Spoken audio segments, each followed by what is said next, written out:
कर्नाटका के मैसूर में intelligence bureau के एक पूर्व अधिकारी आर.के. कुलकर्णी की शुक्रवार शाम को सड़क हादसे में मौत के मामले में एक नया मोड़ आया है। पुलिस ने इस हादसे से जुड़ी सीसीटीवी तस्वीरों की जांच के बाद इसे इरादतन हत्या के केस में बदल दिया है। पुलिस ने पहले इसे हिट एंड रन केस के तौर पे मामला दर्ज किया था। सीसीटीवी वीडियो में ये साफ दिख रहा है कि शाम की सैर के वक्त कुलकर्णी जब सड़क किनारे टहल रहे थे तो सामने से बिना नंबर की एक गाड़ी जानबूझकर उनकी ओर मुड़ी और टक्कर मारकर भाग गई।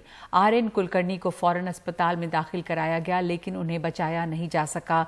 इस बीच आरोपी फरार हो गए। पुलिस उनकी तलाश में है। इस मामले की हर पहलू की अब जांच हो रही है और इसमें इरादतन हत्या का मामला दर्ज किया गया है। इस पर और ज्यादा जानकारी दे रहे हैं नेहाल किदवई। ये तस्वीर 4 तारीख की है, इस महीने की। शाम में तकरीबन 5 से 5:30 बजे के आसपास जब वो इवनिंग वॉक पे गए थे, हमेशा कुलकर्णी साहब जाते थे, उसी वक्त आप देखिए कि किस तरह से एक कार आती है और सीधे उनको हिट करती है। वो बिल्कुल अपने बाईं तरफ थे, कार भी अपने सही रास्ते पे आई, लेकिन उसके बाद उसने राइट टर्न लिया और सीधे जाकर के उसको कुलकर्णी साहब को उन्होंने हिट किया है। तो इसलिए जहां पहले पुलिस को लग रहा था कि ये मामला एक रोड एक्सीडेंट का है, तो पहले ट्रैफिक पुलिस ने हिट एंड रन का केस दर्ज किया, लेकिन जब सीसीटीवी फुटेज आसपास का खंगाला गया तो पता चला कि ये हिट एंड रन का या गैर इरादतन हत्या का मामला नहीं है, बल्कि ये सीधे तौर पर जानबूझ के की गई एक हत्या है, क्योंकि ये साफ तौर पर सीसीटीवी फुटेज में दिख रहा है। उसके बाद पुलिस ने हत्या का मामला दर्ज किया और जांच शुरू की। ये हमें पुलिस कमिश्नर ने बताया कि जो नेबर हैं, उनके जो पड़ोसी हैं, उनके साथ कुलकर्णी साहब जो कि 23 साल पहले रिटायर हुए थे खुफिया विभाग से, अलग अलग पदों पे वो काम कर चुके हैं, उनका अपने पड़ोसी से एक कंस्ट्रक्शन को लेकर के, बिल्डिंग कंस्ट्रक्शन को लेकर के काफ़ी दिनों से लड़ाई चल रही थी। बार बार दोनों ही तरफ से लड़ाई झगड़ा होता था और इससे आसपास के जो लोग थे वो भी काफ़ी परेशान रहते थे। ऐसे में ये बात कही जा रही है कि हो सकता है इस हत्या को उससे जोड़ के देखा जा सकता है। पुलिस कमिश्नर का ये कहना है कि अभी वो सभी पहलुओं की जांच कर रहे हैं। जो भी नेबर हैं उनसे भी पूछताछ की जा रही है, क्योंकि कुलकर्णी साहब के परिवार की तरफ से उनके जो पड़ोसी हैं उनके खिलाफ शिकायत दर्ज करवाई गई थी। लेकिन हमें नहीं भूलना चाहिए कि कुलकर्णी साहब एक बड़े अधिकारी थे। आईबी के जो जानकारी हमें दी गई है पुलिस की तरफ से, 23 साल पहले वो रिटायर हुए थे और उसके बाद वो काफ़ी जागरूक भी थे। कई सारे टॉपिक्स पे वो भाषण देते थे। यहाँ पर एक कॉन्स्टिट्यूशन, भारतीय संविधान पर एक गोष्ठी होनी थी, वो हुई कल। वो कुलकर्णी साहब नहीं आ पाए क्योंकि उनकी हत्या हो गई थी ठीक इस गोष्ठी से पहले। तो कुल मिलाकर के वो काफ़ी इस तरह के कार्यक्रमों में भी हिस्सा लेते रहते थे। तो पुलिस की कई टीमें लगातार इसके तह तक जाने की कोशिश कर रही है और यह पता लगाने की कोशिश कर रही है कि इस हत्या के पीछे कौन लोग हैं, किस साजिश के तहत उनकी हत्या की गई। लेकिन पुलिस ने एक बात साफ कर दी है कि यह सीधे तौर पर हत्या का मामला है। और अब बात 6 राज्यों की 7 विधानसभा सीटों पर हुए उपचुनावों की। इसमें बीजेपी ने 4 सीटों पर जीत दर्ज की है। 7 में से 4 सीटों पर बीजेपी ने जीत दर्ज की है। 1 सीट पर टीआरएस जीती है, 1 पर शिवसेना उद्धव गुट। महाराष्ट्र में अंधेरी की सीट जिस पे बीजेपी ने अपने कैंडिडेट को हटा लिया था और 1 सीट पर आरजेडी को जीत मिली है। बिहार की गोपालगंज सीट बीजेपी के खाते में गई, जबकि मोकामा सीट आरजेडी ने जीती। गोपालगंज की सीट पर आरजेडी की हार में एआईएमआईएम और बीएसपी के उम्मीदवारों की एक अहम भूमिका रही। इन दोनों पार्टियों के उम्मीदवारों को कुल मिलाकर 20,000 वोट मिले हैं। मोकामा से विजयी प्रत्याशी नीलम देवी। नीलम के पति अनंत सिंह इस सीट से 4 बार विधायक रहे हैं। नीलम सिंह को जीत का इतना भरोसा था कि उनके समर्थकों ने पहले से ही मिठाई बनवा कर रख ली थी। जीत के बाद इन समर्थकों ने जमकर आतिशबाजी कर खुशी मनाई। मोकामा बाबा परशुराम की धरती है। वहाँ मोकामा क्षेत्र की जनता किसी जुमलेबाजी और बहकावे में नहीं आएगी। जितना विधायक जी जनता को सेवा किए हैं, दुख में सुख में और विकास किए हैं, जनता उसी का तो रिजल्ट दे रही है। हमारी जीत पहले से ही तय था। हम तो पहले ही बोल दिए थे कि कहीं कोई टक्कर में नहीं है, सिर्फ एक औपचारिकता थी, वो भी पूरी हो गई। वहीं गोपालगंज सीट पर सहानुभूति के बावजूद बीजेपी प्रत्याशी कुसुम देवी ने 2000 से कुछ अधिक वोट से ही जीत पाई। ये सीट कुसुम देवी के पति और बीजेपी के पूर्व विधायक सुभाष सिंह के निधन से खाली हुई थी। यहाँ राष्ट्रीय जनता दल के प्रत्याशी की हार में AIMIM के प्रत्याशी को मिले 12,000 से अधिक वोट और BSP प्रत्याशी इंदिरा देवी को मिले 8,854 वोटों की अहम भूमिका रही। केवल सिंपैथी फैक्टर होने के बावजूद भी 1700 वोट से ही हमारी गोपालगंज में हार हुई है। यानी जनता जो है गोपालगंज की, जो बीजेपी का जो कोर वोटर है, वो कहीं ना कहीं से जो लोग क्लेम करते थे कि फलना जो है हमारा ही वोटर है, उस पे महागठबंधन के लोगों ने सेंध मारने का काम किया है। जदयू बीजेपी से अलग हुआ, आरजेडी के साथ गया, महागठबंधन बनाया, फिर भी गोपालगंज में भारतीय जनता पार्टी को ये लोग हरा नहीं पाए और भारतीय जनता पार्टी का कमल वहां खिला है। और ये साफ संदेश है कि जदयू राजद मिलकर भी भारतीय जनता पार्टी को नहीं हरा सकते। बिहार में उपचुनाव के परिणाम को लेकर राष्ट्रीय जनता दल और भारतीय जनता पार्टी में खुशी और गम दोनों का माहौल है। खुशी इस बात को लेकर है कि दोनों पार्टियों ने अपने अपने परंपरागत सीट पर कब्जा कायम रखने में एक बार फिर कामयाब रहे, और गम इस बात को लेकर है कि दोनों पार्टियां जहां एक दूसरे के ऊपर दूसरी सीट पर विजय पाने का जो भी मंसूबा उन्होंने पाल रखा था, वो धरा का धरा रह गया। पटना से कैमरामैन हबीब के साथ मनीष कुमार, NDTV इंडिया। और मुंबई की अंधेरी ईस्ट सीट पर उम्मीद के मुताबिक शिवसेना उद्धव ठाकरे गुट की ऋतुजा लटके को जीत मिली है। यहां पर बीजेपी के चुनाव मैदान से हटने के बाद चुनाव एक तरफा हो गया था, लेकिन इस बार जिस तरह से 12,000 से ज्यादा वोट नोटा के नाम पर पड़े हैं, वो सबको चौंका रहे हैं। शिवसेना इन्हें नोटा नहीं बल्कि बीजेपी के वोट बता रही है। अंधेरी विधानसभा उपचुनाव में शिवसेना उद्धव ठाकरे गुट की मशाल ने कमाल कर दिखाया। ऋतुजा लटके भारी मतों से विजयी हुई। इस मौके पर ऋतुजा लटके ने अपनी जीत का श्रेय अपने पति दिवंगत रमेश लटके के काम को दिया। ये जीत भी, जैसे मैंने बताया, ये जीत मेरी पति की जीत है। उन्होंने जो काम किया है, विकास काम किया, अंधेरी का जो विकास, वो उनका ध्येय था, ध्यास था, उसकी जीत है ये। शिवसेना के स्थानीय विधायक रमेश लटके के निधन के बाद हुए इस उपचुनाव में पहले बीजेपी ने अपना उम्मीदवार उतारा था, लेकिन बाकी विपक्षी दलों की अपील पर वापस ले लिया, जिसके बाद ऋतुजा लटके की जीत निश्चित थी।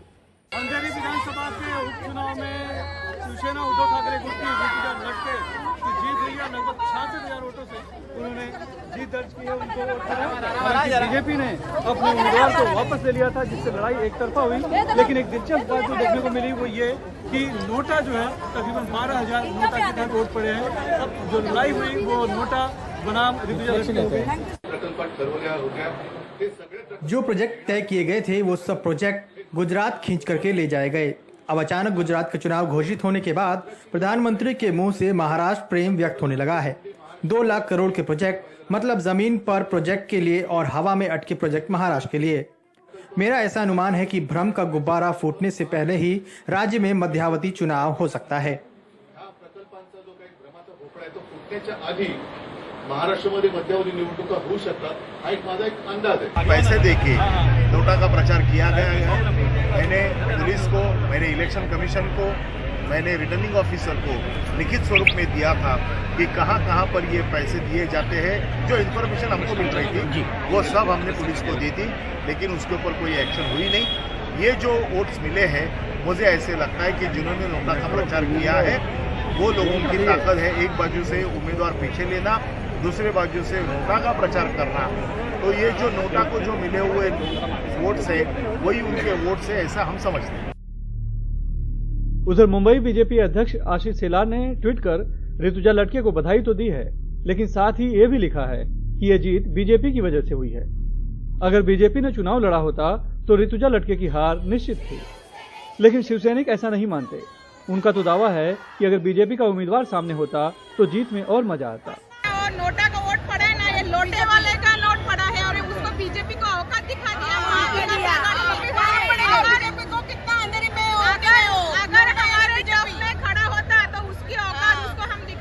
उसकी कितनी है औकात। अभी उसको बोला नेक्स्ट टाइम खड़ा रहेगा तो और समझ से खड़ा रहेगा। उसको हराते ना 10 जन ज्यादा और खड़ा रहते लड़के तो ज्यादा मजा आता है। वो डर गया उसको वो बोली ना हम लोग सहानुभूति नहीं दिखाया, वो डर के ही उन्होंने पीछे लिया। अगर वो आता था इलेक्शन में तो और मजा आता था। हम तो वही सोचते थे सब शिवसेना की चाहिए, उसने पीछे क्यों लिया। शिवसेना में बगावत के बाद ये पहला विधानसभा चुनाव था और चुनाव चिन्ह भी धनुष बाण की जगह जलती मशाल थी। ऐसे में ऋतुजा लटके की इस जीत ने शिवसैनिकों में नया जोश भर दिया है। मुंबई से कैमरामैन अशोक महाडिक और धनेश के साथ सुनील सिंह, एनडीटीवी इंडिया के लिए। और हरियाणा में आदमपुर सीट पर हुए उपचुनाव में बीजेपी को जीत मिली है। ये सीट बिश्नोई परिवार की परंपरागत सीट रही है। कांग्रेस से बीजेपी में शामिल हुए कुलदीप बिश्नोई के बेटे भव्य बिश्नोई ने इस सीट पर जीत हासिल की है। हरियाणा में बिश्नोई परिवार के गढ़ आदमपुर में परिवार का दबदबा बन रहा है। आदमपुर उपचुनाव में कांग्रेस अपनी इस पुरानी सीट पर बीजेपी से हार गई। ये जीत चौधरी भजनलाल परिवार और आदमपुर 54 साल के विश्वास की है। बीजेपी उम्मीदवार भव्य बिश्नोई ने 15,000 से ज्यादा वोटों से चुनाव जीता। ये सीट भव्य बिश्नोई के पिता कुलदीप बिश्नोई के कांग्रेस छोड़कर बीजेपी में शामिल होने के बाद खाली हुई थी। ये जीत माननीय नरेंद्र मोदी जी की नीतियों की जीत है। ये जीत माननीय मनोहर लाल खट्टर जी की कार्यशैली की जीत है। ये जीत आदमपुर हलके में चौधरी भजनलाल परिवार का 54 साल का विश्वास, ये उसकी जीत है। भूपेंद्र हुड्डा को धूल चटाने के लिए आदमपुर हलके की जनता को बधाई। इन चुनावों में कांग्रेस बीजेपी के खिलाफ सत्ता विरोधी लहर का फायदा उठाने में नाकाम रही। हुड्डा परिवार को छोड़कर हरियाणा कांग्रेस के सभी बड़े नेता प्रचार में लगभग नदारद दिखे। फिर भी कांग्रेस के अनुभवी नेता जयप्रकाश ने हरियाणा के पूर्व मुख्यमंत्री भजनलाल के पोते को अच्छी टक्कर दी। 2024 में हरियाणा में कांग्रेस सरकार बनाएगी। इस नतीजों ने यह सिद्ध कर दिया है कि हरियाणा प्रदेश से इंडियन नेशनल लोकदल और आप पार्टी का सफाया हो गया। जो फिक्सिंग की राजनीति लोग करते थे, लोकदल वाले, बीजेपी वाले, उसका खात्मा हो गया। तो 52,000 वोट कांग्रेस ने यहाँ लिए। आदमपुर चुनाव के दौरान तीनों मुख्य दलों ने जोर शोर से प्रचार किया था। तीनों पार्टियों के कई बड़े नेता प्रचार के लिए पहुंचे थे। हालांकि आम आदमी पार्टी इस उपचुनाव के साथ हरियाणा विधानसभा में प्रवेश का मौका देख रही थी, लेकिन नाकाम रही। बाई इलेक्शन है, बाई इलेक्शन में कई बार बदलाव कर पाना मुश्किल हो जाता है। 2024 में पूरे दमखम के साथ लड़ेंगे। आदमपुर के लोगों की एक परिवार के प्रति निष्ठा के अलावा कांग्रेस में आपसी कलह भी बीजेपी की विक्ट्री की एक बड़ी वजह है। आने वाले विधानसभा चुनाव और 2024 के लोकसभा चुनाव में इसका प्रभाव किस तरह से पड़ता है वो देखना दिलचस्प होगा। हिसार में कैमरा पर्सन प्रेम सिंह के साथ वेदांत, एनडीटीवी इंडिया। और उत्तर प्रदेश के लखीमपुर खीरी जिले की गोला गोकर्णनाथ सीटों पर हुए उपचुनाव में बीजेपी ने रिकॉर्ड जीत दर्ज की है। यहां पर बीजेपी उम्मीदवार अमन गिरी 34,298 वोटों से जीते हैं। ये सीट अमन गिरी के पिता अरविंद गिरी के निधन के बाद खाली हुई थी।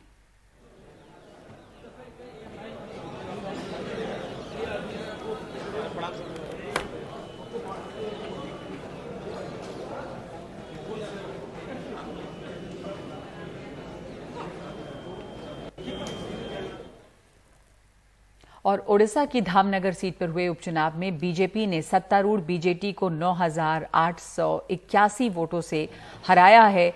यहां पे बीजेपी के उम्मीदवार सूर्यवंशी सूरज ने 80,351 वोटों के साथ जीत हासिल की। ये सीट उन्हीं के पिता विष्णु चरण सेठी की मौत के बाद खाली हुई थी। बीजेडी के अवंती दास को यहां 70,470 वोट हासिल हुए हैं।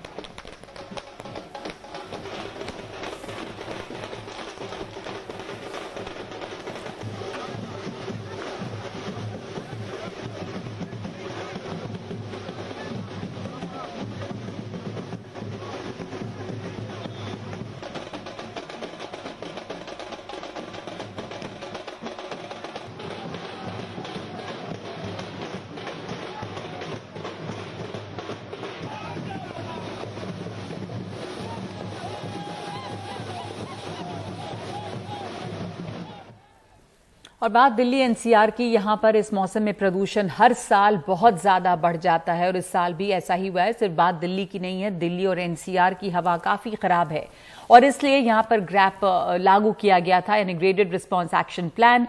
हवा की क्वालिटी में थोड़ा सा सुधार आज हुआ और उसके बाद ही ग्रेडेड रिस्पांस एक्शन प्लान यानी ग्रैप 4 के तहत जो पाबंदियां पिछले 2 दिनों से लगाई गई थी उसे हटा लिया गया है।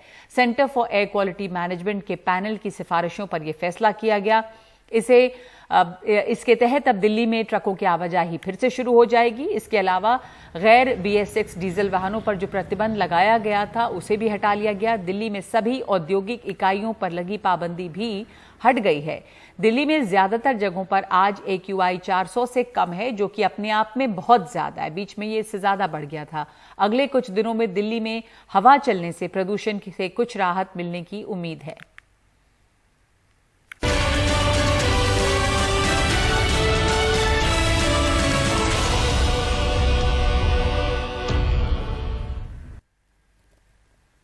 ICC T20 वर्ल्ड कप में टीम इंडिया का जलवा बना हुआ है। भारत ने जिम्बाब्वे को हराकर आज जीत दर्ज की है और शानदार प्रदर्शन करते हुए 71 रनों से जीत हासिल की। पहले बैटिंग करते हुए भारत ने 187 रनों का लक्ष्य दिया। जिम्बाब्वे की टीम 115 रनों के स्कोर पे ऑल आउट हो गई। भारत की तरफ से अश्विन ने 4 ओवर में 22 रन देकर 3 विकेट लिए। मोहम्मद शमी ने 2 ओवर में 14 रन देकर 2 विकेट लिए और हार्दिक पांड्या ने 2 विकेट लिए। अर्शदीप और भुवनेश्वर ने 1-1 विकेट लिए। इससे पहले भारत के लिए सूर्य कुमार यादव ने एक तूफानी पारी खेली और 25 गेंदों में नॉट आउट 61 रन बनाए। KL राहुल ने भी अर्धशतक लगाया। इसके साथ ही सेमीफाइनल की तस्वीर साफ है। ICC T20 वर्ल्ड कप के सेमीफाइनल में भारत का मुकाबला इंग्लैंड से होगा। ये मुकाबला 10 नवंबर को एडिलेड में खेला जाएगा। दूसरे सेमीफाइनल में पाकिस्तान सामने होगा न्यूजीलैंड के।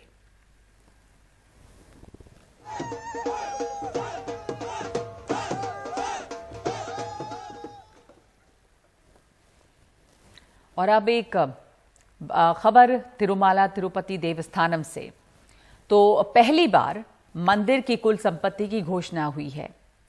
तिरुमाला तिरुपति देवस्थानम के मुताबिक मंदिर के पास 15,938 करोड़ रुपए कैश हैं जो बैंकों में जमा हैं। इसके साथ 5,300 करोड़ रुपए का 10.3 टन सोना है।